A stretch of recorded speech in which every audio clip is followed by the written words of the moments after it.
Hey, it's Tyler with T-Mann Tarot, and welcome back to the Chatterbox. Today is going to be a little bit different. We are going to do a tarot deck review. We're going to dive into one of the decks that I have. It is the Gustave Dore Tarot. I had originally seen and fell in love with this deck with on Lisa Pepez's channel. I'm so sorry if I'm mispronouncing your last name, but I will link her in the description. She does hot takes and deep dives, and I love watching her channel. I originally, as I said, first saw this deck on her channel, and I knew instantly that I needed to get it. So when I was walking around my local Namaste bookshop here in the city, where I get most of my tarot decks, they had it, and I literally was like, mine, put it in my basket. So it's been loved, it's been used. The publisher is Lo Scribo. Yes. So I actually kind of am starting to learn manufacturers and publishers and figuring out whose versions of decks I actually enjoy and their quality.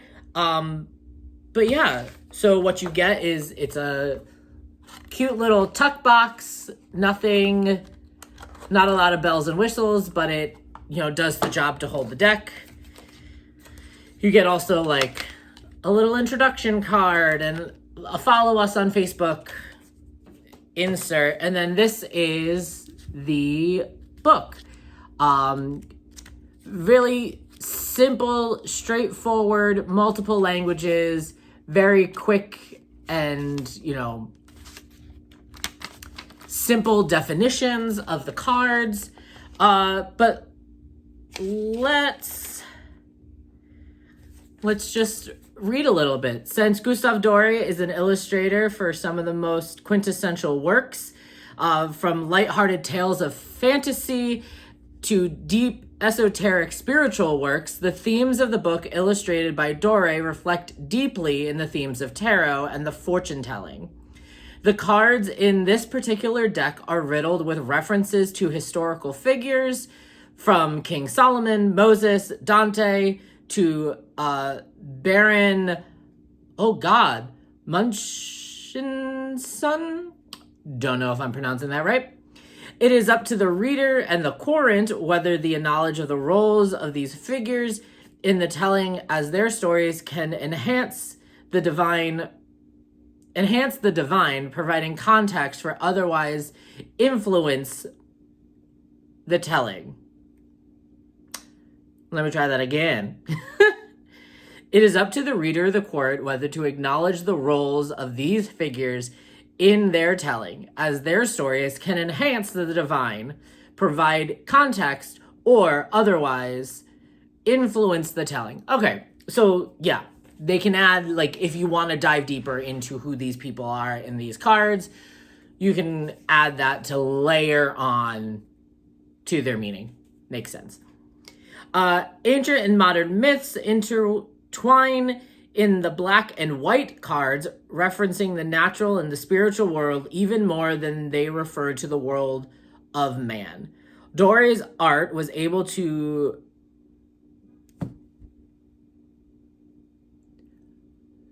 they were able to channel the mysteries of the universe as it manifests the mundane in ways very few other artists have ever come near to.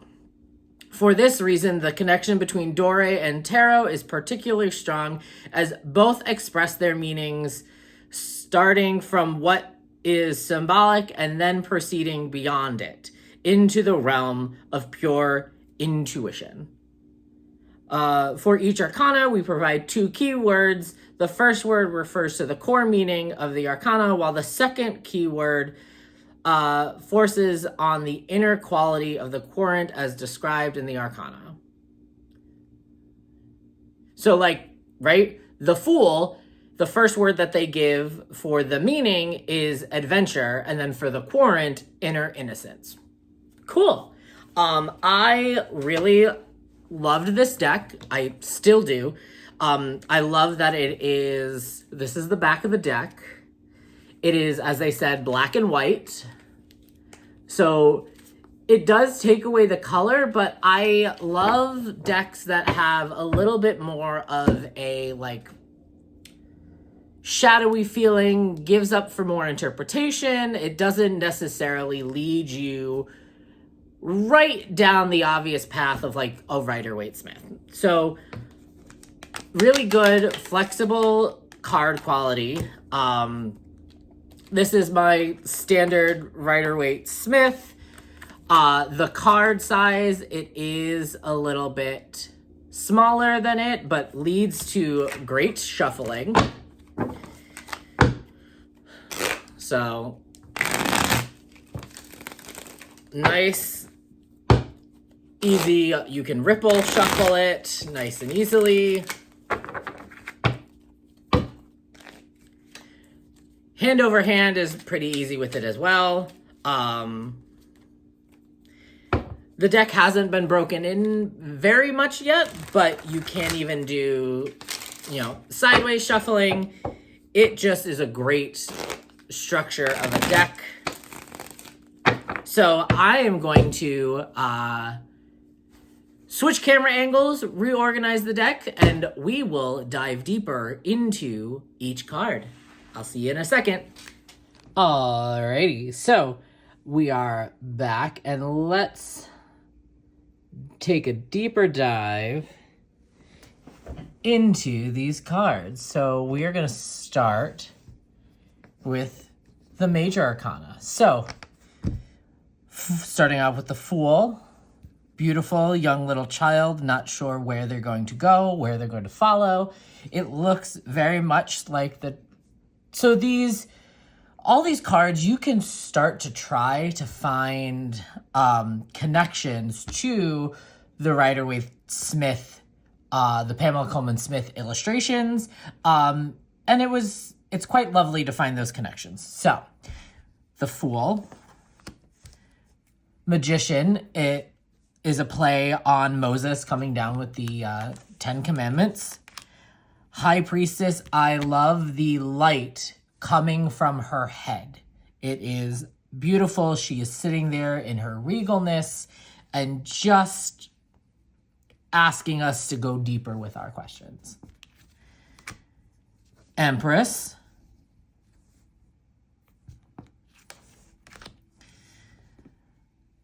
Emperor, right? We don't see his face. We don't know where he's looking. We can't tell his demeanor or his vibe. So it's leading into that mysterious kind of ruler situation. The Hierophant, scholarly teacher. The Lovers, it is interesting, this card choice. Like, it looks like, straightforward. The angel is teaching. So what are they about to choose in the Garden of Eden? If this is the Garden of Eden. Chariot, I just love how ostentatious this card is. And there is a lot of that in this deck. There is a lot of big emotional feelings on all of these cards. These ostrichy looking chariot horses, it is very cute.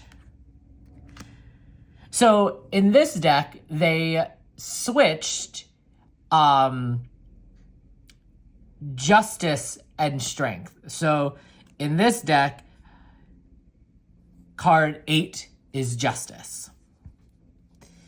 Which, if you look closer, you can see that, who's making the shots? This woman. There is a child that's being held.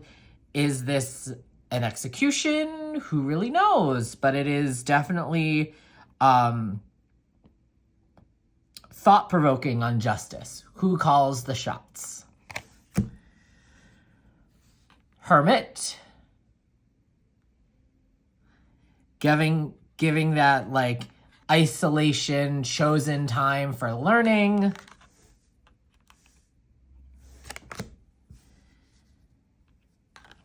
This is an interesting choice for the wheel, right? We have what looks like a shipwreck, right?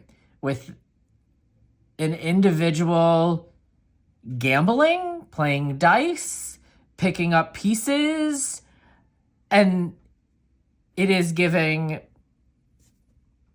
death almost, sitting and watching, karma sitting and watching, or is this somebody from their ship that has passed away?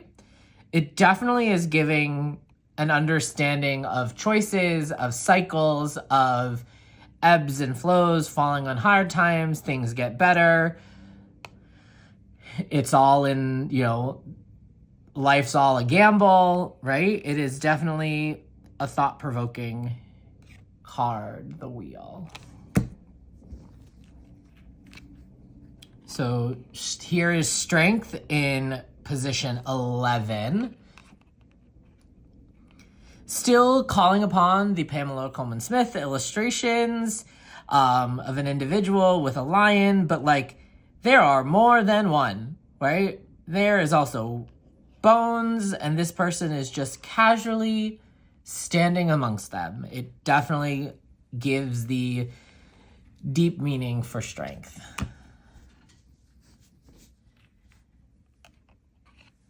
The Hanged Man, Fallen Angel, different perspective, right? You can look at the perspective from the individuals on the ground watching this moment happen, or the angel themselves, but it does allude to that traditional meaning. Death. Oh, Death card is my favorite card. So this simplicity of death on interpret what planet they are sitting on, but death comes for us all. Death is also slow and tired, so you have the opportunity to understand when change is coming. But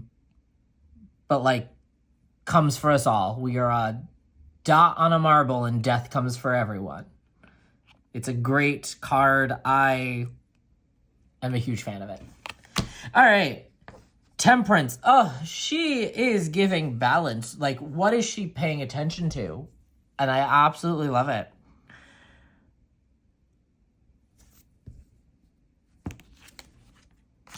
The Devil, right? So instead of having choices between individuals, it's the angel. Or the devil, right? Who is he? What's his choices? What's his next move? How are we getting out of this? It is just a beautiful depiction. I'm not sure about this camera setup, but hey, this is my first deck review, so please be kind. We're learning here, friends. The Tower. This is, this depiction of building things up for grandeur. Maybe it's not serving you. It's just what are you worshiping? Is it the tower? Is it the people? Is it the man? People are still working to build it, but is it truly serving them? Have they lost their objective here? It's quite fun.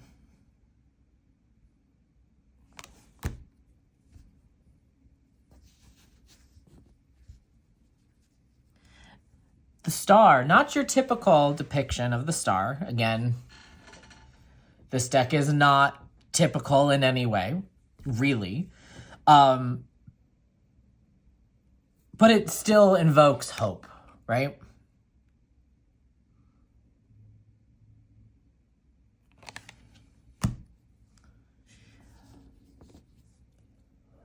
The Moon card in this deck, I love how it calls back to the Chariot almost, and tying into, the moon being the scary side of whatever change that we're going through, but we have to go through it.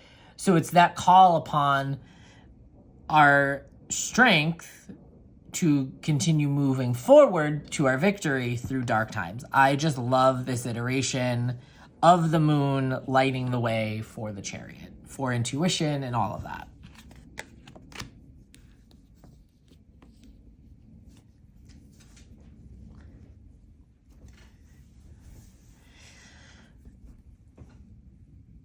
Sun card, I don't know. I'm mixed on this card. You know the definition of the sun: joy, optimism, truths are coming out, things are coming to light, but I just, talking this through now, like being carried out of a dark situation, it's hard to kind of see, but it's like this giant bird is carrying an individual. Here we are. There we go. Right? I don't know. I mixed feelings, but again, understand the card for what it is. All right, Judgment. Now this card still invokes that meaning of like answering the call, heaven, rapture, who's going where, are you changing, are you making sure that you're doing the right things, are you passing judgment, right? It can invoke all of those meanings. It just depends on what you're focusing on. And is this, right? Are these two cards the tie-in of the same thing? Are we going here with the world, right? All of this mix of angels, of life, it is just... And this is why I love darker themed decks, just because they are more thought-provoking in what they are presenting to you. So that is the majors. And now we will dive into the minors. Alrighty. Had to grab a drink. All of this talking has made my voice a little parched. Woo! So we're going to dive into the minors. We're going to start with the pentacles. I've noticed in the minors that there is kind of this gluttonous vibe with these. There's a lot of distinction between like who these people are and these tinier people, right? And there's a gluttonous vibe, in my opinion, in some of these cards. So, Ace of Pentacles, are we in frame? Cool. Ace of Pentacles, right? New opportunities. We got the world here. People trying to make plans and understanding.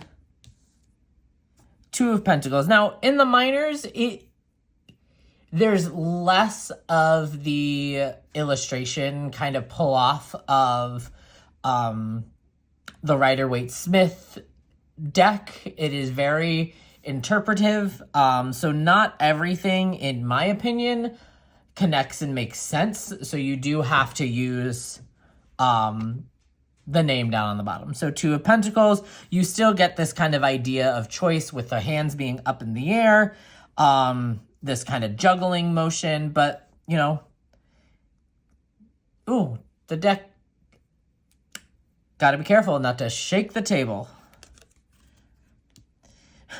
This is a little cheeky to me because it's like, am I looking at somebody's butt? Like, what's happening here? What's going on here?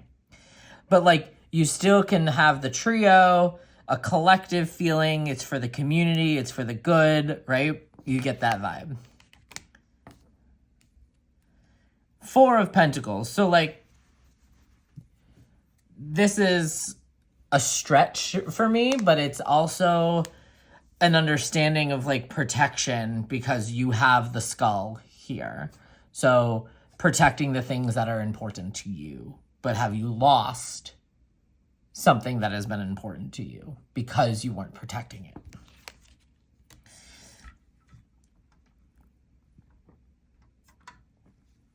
This is Five of Pentacles, falling on hard times, right? But it's pulling in the You're not alone in this.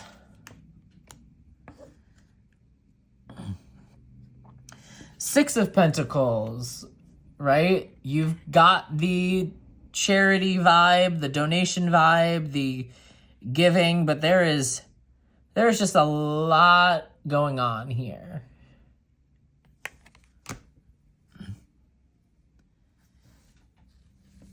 Seven of Pentacles, right? So this is a reflection on what you've been able to, your abundance, right? What you've been able to grow, what you've been able to harvest, you know, and you're now able to sell it, right?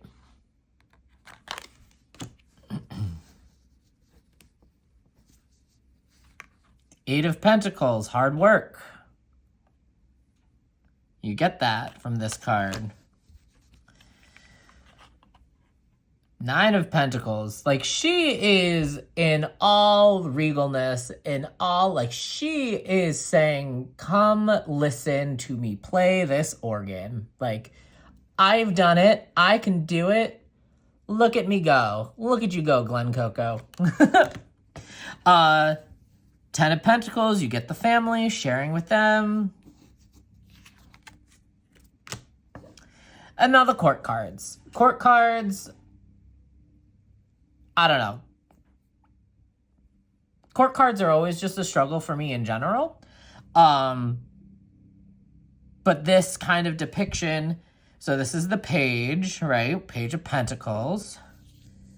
Got the knight standing among a ship, ready to go, patiently waiting to be chosen. See, and here's where this kind of gluttonous comes in, right? Page of Pentacles for the queen, right? She doesn't look so humble or grateful for what she's got, right? She seems a little ostentatious, a little braggadocious, right? It just is, the court cards are definitely an interesting take. Sometimes I feel like it is a stretch to get where we need to with the court cards and some of the other cards in the minor arcana. So that's the Pentacles. Let's dive into Wands. So we've got this scene, Ace of Wands, right? It is a tower, so they still get the theme of it being a wand, but there is a whole lot of chaos and spirit and challenging and the light and the dark and balancing those two.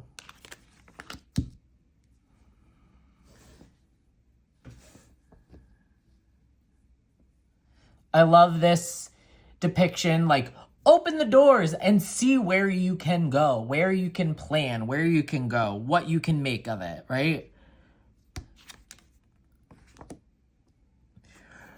Now, instead of having the traditional, like, 3 wands and ships, this, I always look at it from the perspective of the 3 of wands, meaning, like, you need to see the bigger picture of the plans that you want to do, right? You still can call upon the cliff aspect of what is in the traditional Rider-Waite-Smith. 4 of wands, you see celebration, getting ready for a party, so you can call upon that.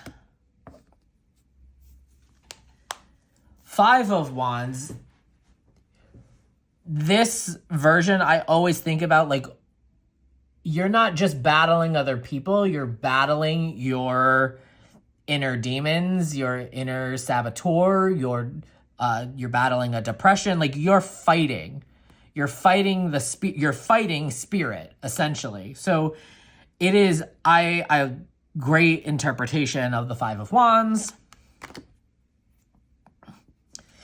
6 of wands, again, emphasizing the spotlight, the parade, the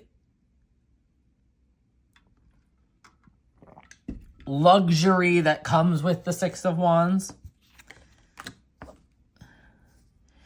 This is completely stand up for yourself, 7 of wands, right? You are bigger, smaller people fighting, but it's that stand up for what you believe in.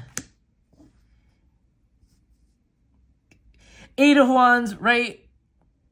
they needed something that I look at this card and I'm like, well, they needed something to predict movement, right? So we got the collapsing, running away. But it doesn't necessarily lead to the positive vibe nature of Eight of Wands. Oh, I'm bumping the camera and the table too much. I'm sorry, guys. You get the movement, you get the quickness, but there doesn't seem to be that, like, positive angle. It kind of gives, like, moving too fast, you're gonna cause chaos and destruction.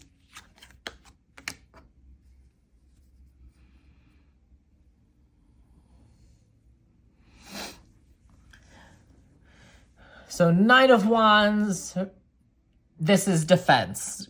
100% you're defending yourself. But it's a defense of a boundary. Like, these people aren't going to get past you. I don't know. Again, this is a stretch card for me. This is a stretch interpretation for me.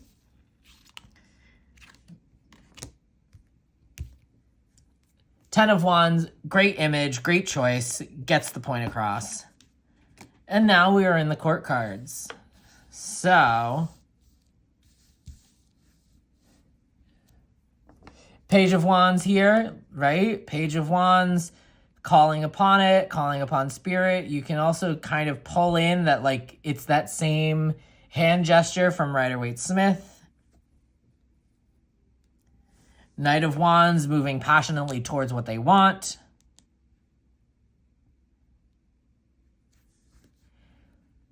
Queen of Wands, this is landing in the sultry realm for a queen for me. The queens are always a bit different, and it's, I don't know. It's a stretch, you know, but it is a beautiful depiction, right? But it is kind of playing on the, like, she's got secrets, right? She's not letting this man try to get information from her. So she's got secrets. She's keeping her secrets, right? And King of Wands. Show-offy, leading with spirit. He's got people there behind him, got people there in his corner to help support him if he needs it. But that's the court cards for the Wands.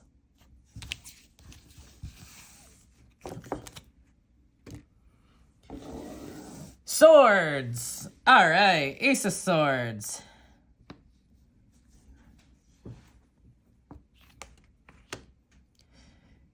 Two of Swords, completely understand where that choice comes in.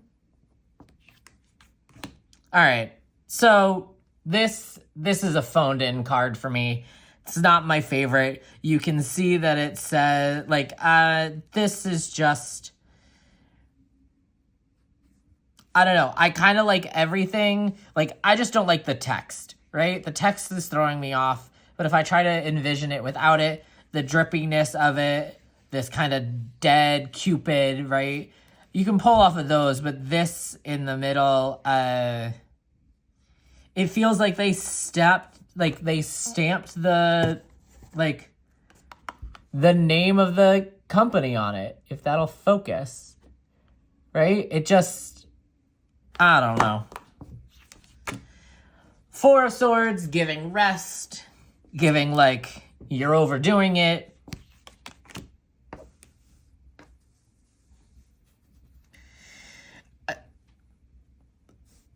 Right? I don't see obvious conflict.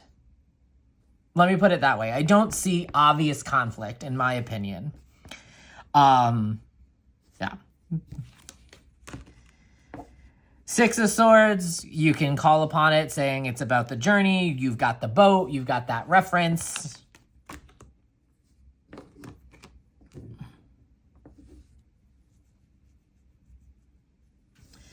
Seven of Swords.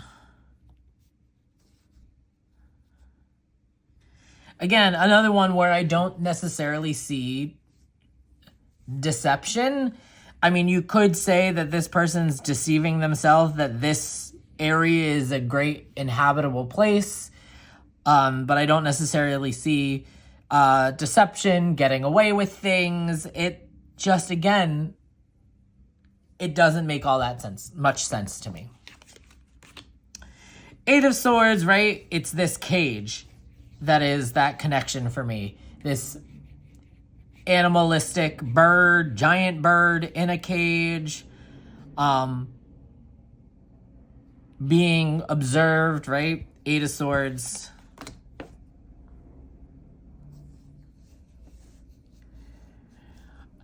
I get the overkill.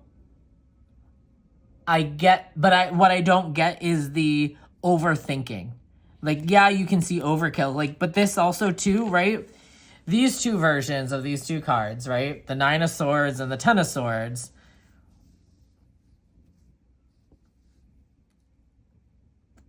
I think they should be switched. I see, like, you're not sleeping, you're thinking about things that you have no control over. But this is also playing on, right, the Rider-Waite-Smith illustration, but this is not giving me, I mean, the chaos can give me stress and anxiety, but it's not that traditional. So as I'm talking through it with you guys, I'm understanding it now better while I've put these side by side, but I see the Nine of Swords now being that it's overwhelming, and this is the stab in the back, being over dramatic. So, we flushed something out.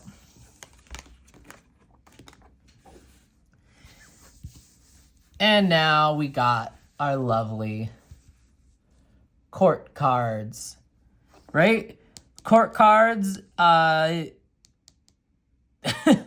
look at this going, who'd you kill?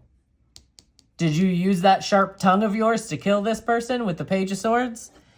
Again, Knight of Swords, it gives boisterous, it gives adolescence, it gives bull in a china shop. This Queen of Swords, this is the queen that kind of makes the most sense for me because she is in her authority. She is,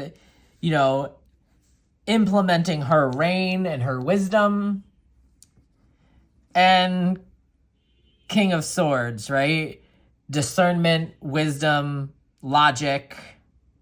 Was it a logical choice to end this person's life? Or are you being a tyrant? Last but not least, cup cards.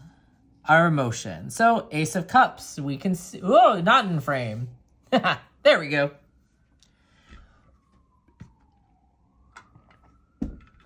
Ace of Cups. You understand it. You get it. Two of Cups. It's that connection that you're building with the Two of Cups. You get coven. You get friendship. You get support.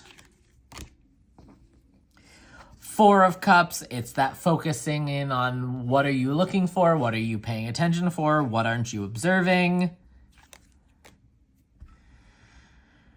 Five of Cups. It's that reflection. It's that looking to the past when you should be here in the present. You get the nostalgia, you get the sharing, you get the youthfulness of what the Six of Cups is. Seven of Cups, right? You play in with all of that choice. All of that fancy, all of that, are you building and living in a fantasy world? You can get all of those keywords from this card. It's great. Oh, that one flew away. Eight of Cups, moving on. Totally understand that one. Love it. Nine of Cups. This is...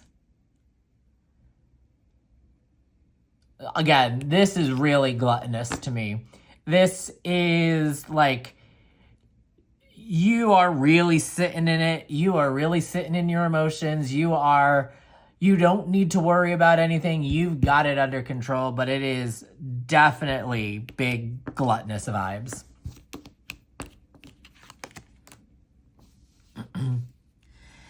Ten of Cups, abundance and blessings, family.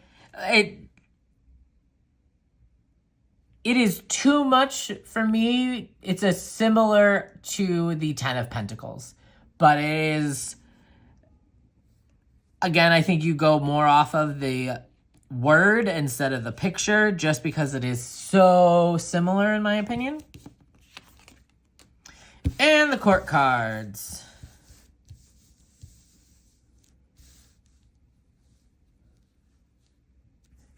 So we got Page of Cups, you know, that emotional romantic with self. Is she in, you know, we got other people in the background that are working, and she's kind of just lost in thought.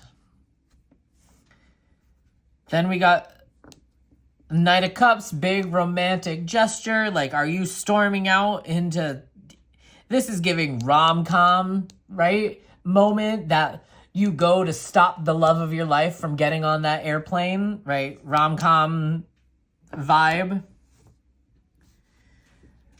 Queen of Cups, she's sitting there in her emotional self. Again, this one makes sense. The other two queens, the Pentacles and the Wands queen, I don't know, it's a stretch for me. The Cups and the Swords, they make sense to me.